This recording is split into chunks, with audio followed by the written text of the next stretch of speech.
Good evening everyone. Today the topic we are going to study is quality control test for powders. तो इसमें जो चीज़ें हम लोग कवर करेंगे उसमें उसकी डेफिनेशन आ जाएगी, उसके हम लोग पाउडर्स के लिए कौन कौन से टेस्ट परफॉर्म करते हैं वो इंक्लूड होंगे इस लेक्चर के अंदर। और क्या है कि हम साथ ही साथ देखेंगे कि जो हम टेस्ट पाउडर्स के लिए परफॉर्म कर रहे हैं वही टेस्ट हम सेम ग्रैन्यूल्स के लिए भी परफॉर्म कर रहे होते हैं। तो हम स्टार्ट करते हैं अपना quality control test for powders. सबसे पहले हम इंट्रो से स्टार्ट करेंगे। इंट्रो में सबसे पहले आते हैं हमारे पास इसकी डेफिनेशन। तो डेफिनेशन के अकॉर्डिंग पाउडर्स क्या हैं हमारे पास। A pharmaceutical powder is a mixture of finely divided drug and chemicals in dry form, in a solid dosage form, meant for internal and external use and available in crystalline and amorphous forms। अब जब हम यहाँ पे देखते हैं तो यहाँ पे क्या चीज़ लिखी है। अब यहाँ पे जो चीज़ें लिखी हुई हैं दैट इंक्लूड्स कि ये हमारे पास फार्मास्यूटिकल पाउडर है जो कि फाइनली डिवाइडेड है। ये केमिकल्स जो हैं वो ड्राई फॉर्म में हो सकते हैं हमारे पास, जो कि हम लोग इंटरनली और एक्सटर्नली दोनों पर्पसेस के लिए यूज़ कर सकते हैं। और ये हमारे पास अवेलेबल होते हैं अमॉर्फस और क्रिस्टलाइन फॉर्म्स के अंदर। ये हो गई हमारे पास इसकी एक कंप्लीट डेफिनेशन कि पाउडर्स जो हैं वो हमारे पास फाइनली डिवाइडेड ड्रग है जो कि केमिकली हमारे पास ड्राई फॉर्म में होती है, जिसे हम लोग इंटरनली और एक्सटर्नली दोनों पर्पसेस के लिए यूज़ कर सकते हैं। अब नेक्स्ट जो चीज़ इसमें आती है वो ये आते हैं कि पाउडर्स, ठीक है हमने डेफिनेशन पढ़ ली कि वो हमारे पास ड्राई फॉर्म है, इंटरनली और एक्सटर्नली हम उसे यूज़ कर रहे हैं। अब क्या है कि जब हम पाउडर्स को यूज़ कर रहे हैं तो उसका फ़ायदा क्या है। सबसे पहले तो उसका फ़ायदा क्या है हमारे पास, सबसे पहले उसका फ़ायदा ये है हमारे पास कि ये हमारे पास ओल्डेस्ट डोजेज फॉर्म है। ठीक है, अब जैसे डेफिनेशन ने हमें बता दिया कि इसे हम लोग इंटरनली और एक्सटर्नली दोनों पर्पसेस के लिए यूज़ कर रहे हैं। अब क्या है, अगर हम इसे दूसरी डोजेज फॉर्म्स के साथ कंपेयर करते हैं तो जो हमारे पास पाउडर्स हैं वो ज़्यादा स्टेबल हैं हमारे पास as compare to that of the liquid doses form.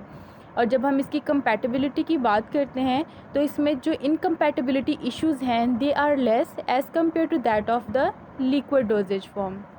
अब पाउडर्स क्या हैं, पाउडर्स को ट्रांसपोर्टेशन में जो है इजी होते हैं, इनको ट्रांसपोर्ट करना आसान होता है हमारे पास। और दूसरा यहाँ पे आ जाता है कि इनका ऑनसेट ऑफ एक्शन जो है वो रैपिड है as compare to that of the other solid dosage form tablets and capsules.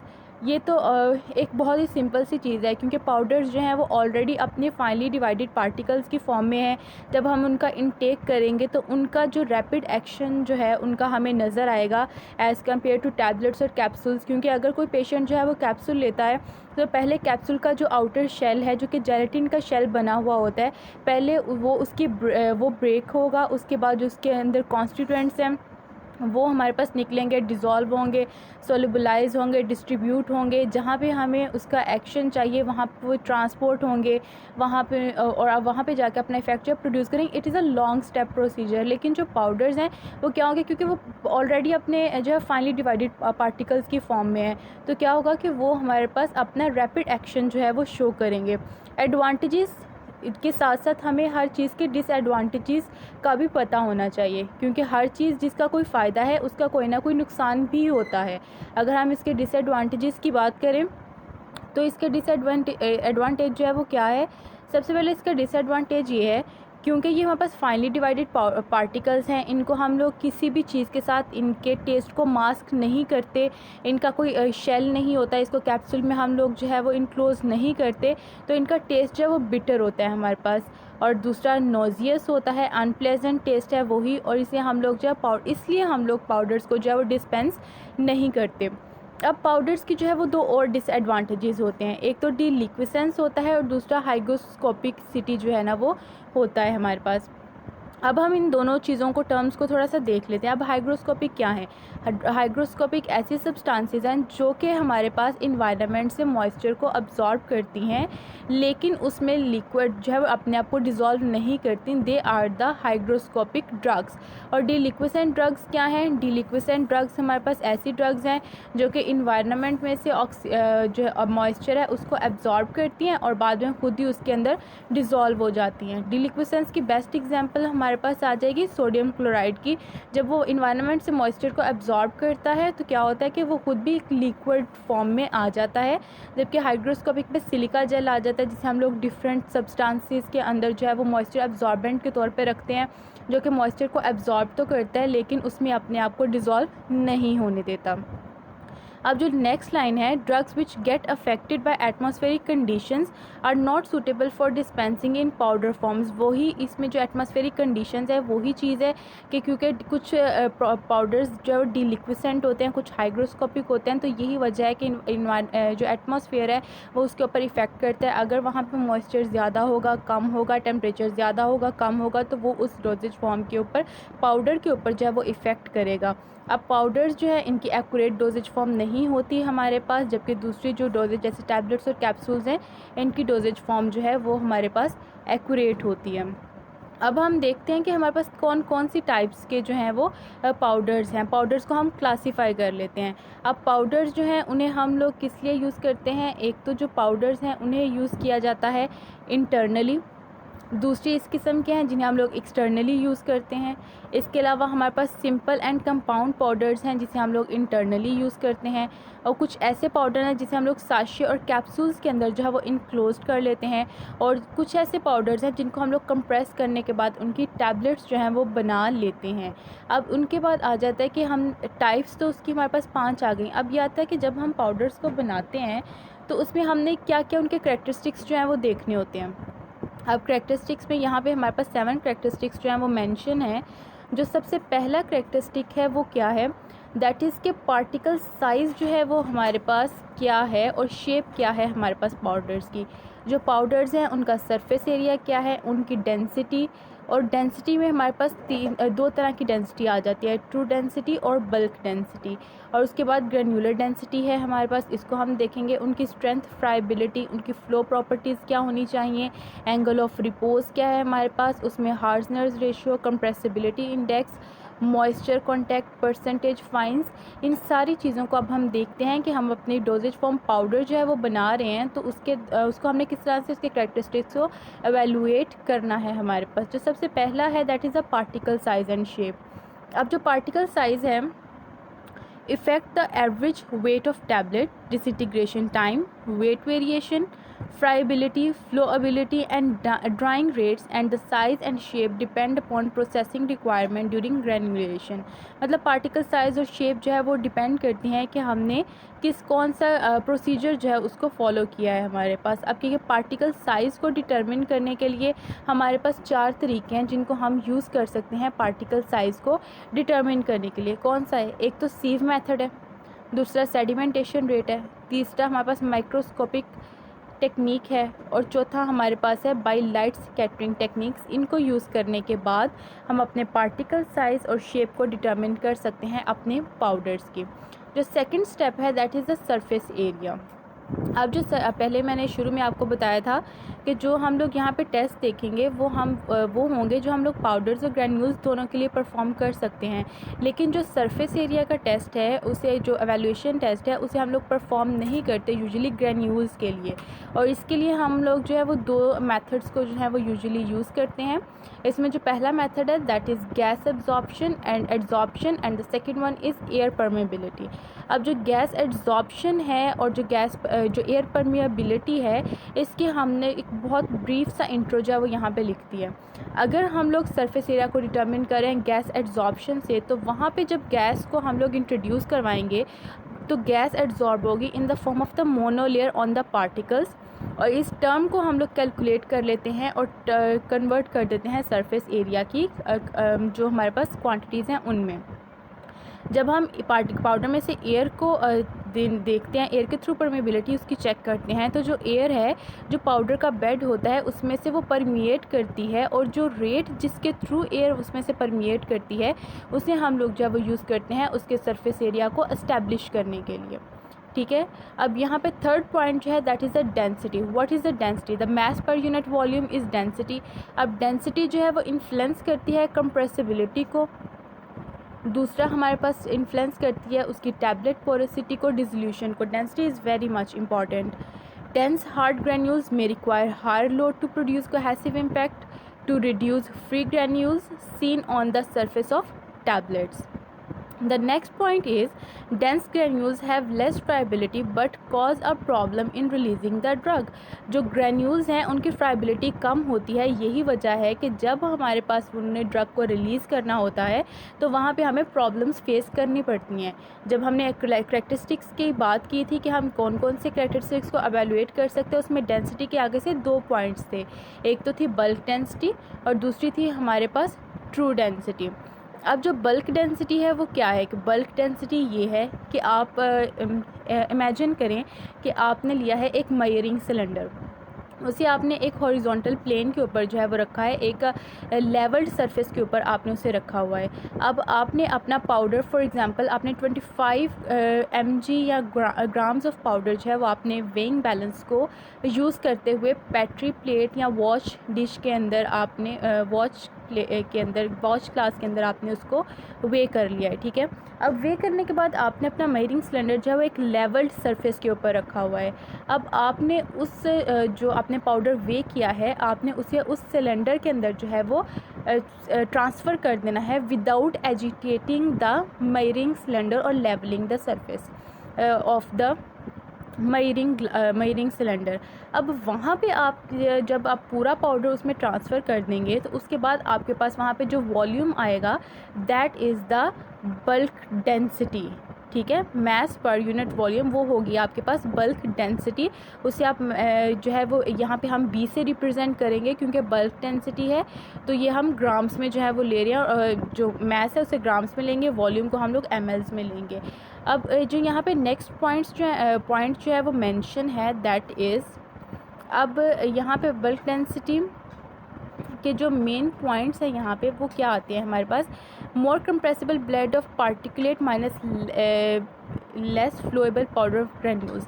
अब इसका क्या मतलब है, इसका मतलब ये है कि अगर आपने पार्टिकल्स को बहुत ज़्यादा कंप्रेस कर दिया, मतलब आपने किसी ग्लास रॉड को यूज़ करके आपने उसे नीचे की तरफ जो है वो पुश कर दिया कि वो नीचे जो है वो सारा बैठ जाए, उसके दरमियान जो वॉइड स्पेसिस थी वो फिलअप हो जाए. तो जब आप पाउडर को मेजरिंग सिलेंडर से निकालने की कोशिश करेंगे तो वो उसमें से नहीं निकलेगा, उसकी फ्लोएबिलिटी कम हो जाएगी. और जैसे कि अगर आपने सिंपली उसके अंदर उसे पोर कर दिया, जब आप उसे after bulk density there is tap density. Tap density को हम लोग ट्रू डेंसिटी भी कहते हैं. इसका सेम प्रोसीजर है. उसी तरह आपने मेजरिंग सिलेंडर लेना है, उसके बाद आपने वे करना है अपने पाउडर को इन ग्राम्स, जितनी भी क्वांटिटी आप चाहते हैं 25, 50, 5, 10 ग्राम आपने वे किया. वे करने के बाद आपने इसको जो है वो मेजरिंग सिलेंडर जिसे एक लेवल सरफेस पे रखा हुआ है आपने उसमें जो है वो पोर कर देना है अपने उस पाउडर को. और उसके बाद आपने टैप करना है उस मेजरिंग सिलेंडर को जेंटली. ये ना हो कि आप उसे इतनी ज़ोर से टैप करें कि जो ग्लास है वो टूट जाए. आपने बहुत जेंटली उसे टैप करना है. 80 टाइम्स जो है वो आपने उसे टैप करना है. ऑलमोस्ट और बाकी जो है अकॉर्डिंग टू द जो आपके पास मेंशनड मोनोग्राफ है या जो इस चीज़ को भी आप फॉलो कर रहे हैं उस पर जितना लिखा हुआ है आपने उसके अकॉर्डिंग उसे टैप करना है. और टैप करने के बाद आप उसकी जब डेंसिटी जो है वो मेजर करेंगे, जब आप उसका वॉल्यूम देखेंगे उसका वॉल्यूम जो है वो कम होगा.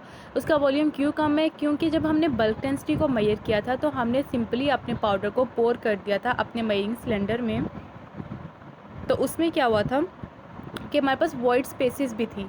लेकिन जब हमने टैप डेंसिटी या ट्रू डेंसिटी में उस अपने जो पाउडर था मेजरिंग सिलेंडर के अंदर उसको टैप किया, जेंटली टैप किया, तो जो वॉइड स्पेसेस थी ना वो फिलअप हो गई थी उन पाउडर पार्टिकल्स के साथ. तो यही वजह है कि वहाँ पे हमारे पास जो टैप डेंसिटी है वो बल्क डेंसिटी की निस्बत जो है वो कम आएगी, क्योंकि वहाँ पे जो पार्टिकल्स हैं वो ज़्यादा एक दूसरे के करीब हैं, उसमें वॉइड स्पेसेस नहीं है हमारे पास. वहाँ पे हमने बल्क से जो है उस डेंसिटी को रिप्रेजेंट किया था, यहाँ पे हम लोग जो है वो टी से जो है वो रिप्रेजेंट कर सकते हैं. आपने टी से जब रिप्रेजेंट कर सकते हैं टैप डेंसिटी को, लेकिन यहाँ पे बी लिखा हुआ है सो आप यहाँ पे टी लिख सकते हैं. उसके बाद है ग्रेन्यूलर डेंसिटी को आप किस तरह से मेजर करेंगे. अब जो हम आगे जो थोड़ी सी स्लाइड्स को जो है वो स्टडी करेंगे उसमें जो है वो लिटिल बिट थोड़ी सी स्लाइड रीडिंग भी होगी, ताकि जो लंबी लंबी लाइंस लिखी हुई हैं उसको भी मैं एक्सप्लेन कर सकूँ. Next is granular density. अब ग्रेन्यूलर डेंसिटी को हम किससे जो है वो डिटर्मिन करते हैं, that is determined by using the pycnometer, and the two methods are used to determine the granular density. In one, in Truyan fluid fluid use करते हैं which is mercury and other, और any solvent लो surface tension like benzene. अब यह है कि हमारे पास granular density का जो है वो इसमें ये दो चीज़ें हैं कि एक तो पिक्नोमीटर को यूज़ करेंगे डिटर्मिन करने के लिए, दूसरा इसके दो मेथड हैं, एक तो इंट्रूजन है जिसमें हम लोग कोई भी फ्लूइड यूज़ कर सकते हैं, दूसरे में हम लोग ऐसा फ्लूइड यूज़ करेंगे या ऐसा सॉल्वेंट यूज़ करेंगे जिसकी जो सरफेस टेंशन है वो कम होगी हमारे पास।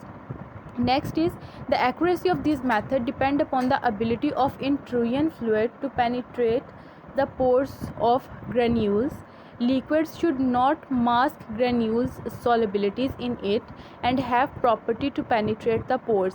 अब इसमें जो चीज़ है दैट इज़ कि जो आप फ्लूइड को यूज़ कर रहे हैं ना वो ग्रेन्यूल्स को अपने अंदर जो है वो सोलुबलाइज ना करवा ले, बल्कि उसकी ऐसी एबिलिटी हो कि वो सिर्फ उसके अंदर जो पोर्स है ना उसके अंदर अपने आप को पेनिट्रेट करवाए।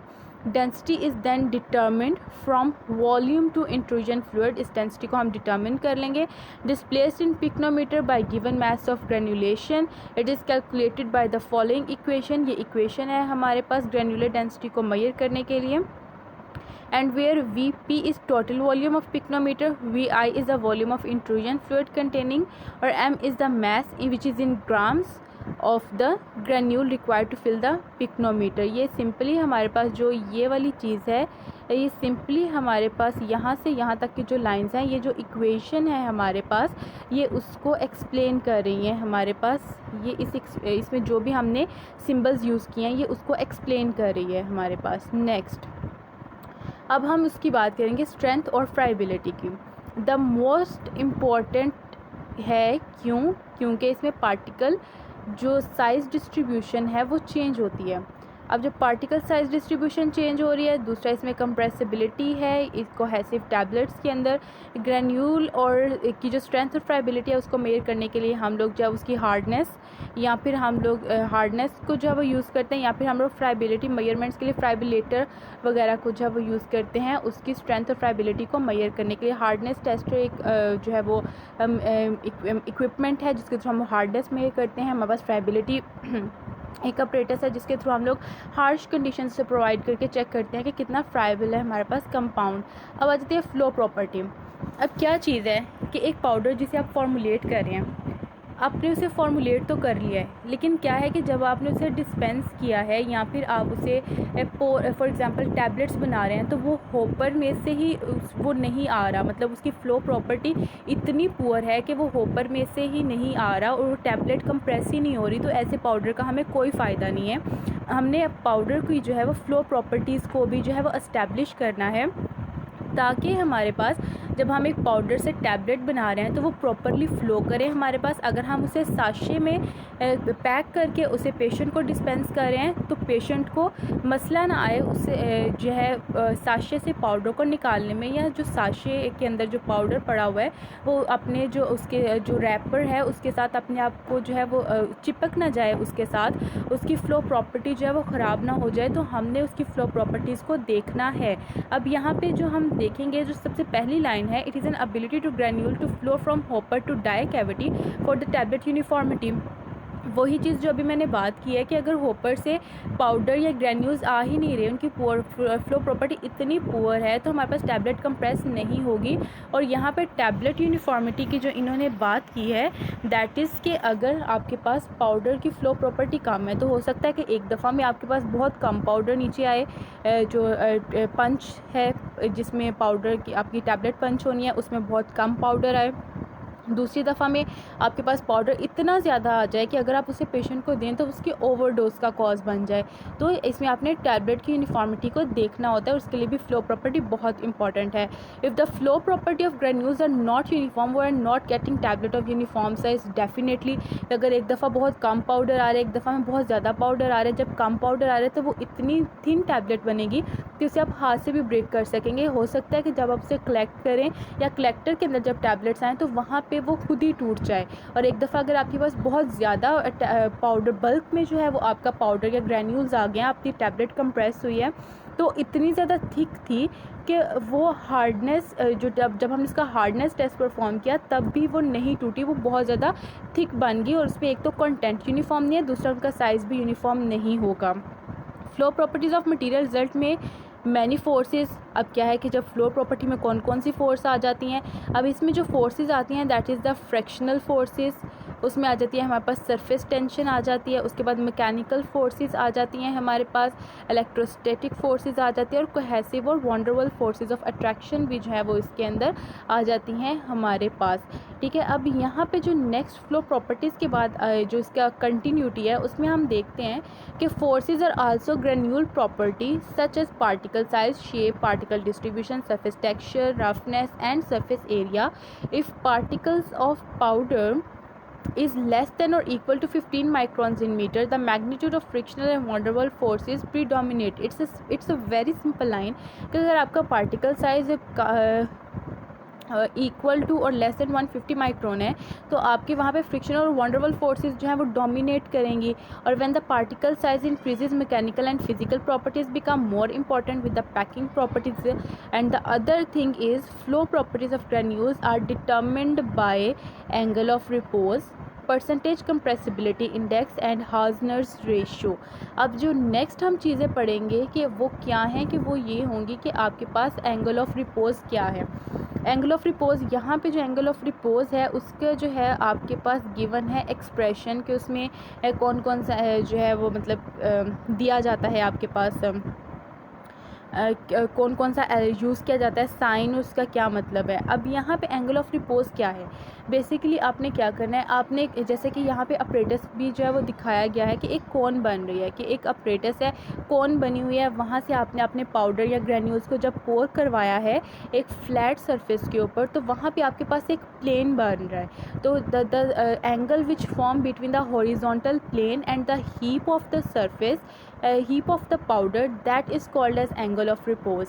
और एंगल ऑफ रिपोज जो है उसमें हम लोग मतलब एंगल को यूज़ करते हैं। ठीक है, उसमें हमारे पास एक हम उसमें से हाइट लेते हैं, दूसरा हम उसमें से जो है उसका रेडियस लेते हैं और उसके बाद हम उसका एंगल ऑफ रिपोज जो है वो डिटर्मिन कर देते हैं। हमारे पास स्टैंडर्ड वैल्यूज़ गिवन है कि अगर आपके पास इतना एंगल आता है तो इसका क्या मतलब है कि अगर आपके पास, जैसे हम देख लेते हैं कि अगर आपके पास एंगल ऑफ रिपोज जो है 25 से लेस है तो इसका मतलब है उसका एक्सीलेंट फ्लो है, 25 to 30 है गुड होगा, 30 to 40 है पैसेबल होगा, और अगर आपके पास 40 से ज़्यादा का एंगल आ गया तो इसका मतलब है आपका पुअर जो है वो पाउडर फ्लो है। तो आपने आपको बहुत ज़्यादा प्रॉब्लम्स, कंटेंट यूनिफॉर्मिटी और उसके अलावा आपके पास उसकी शेप भी जो है वो प्रॉब्लम कर सकती है। उसके बाद परसेंटेज कंप्रेसिबिलिटी इंडेक्स, अब क्या है कि ये डायरेक्टली रिलेटेड है to the flow properties of कहेसिरेट, कहेसिवनेस एंड पार्टिकल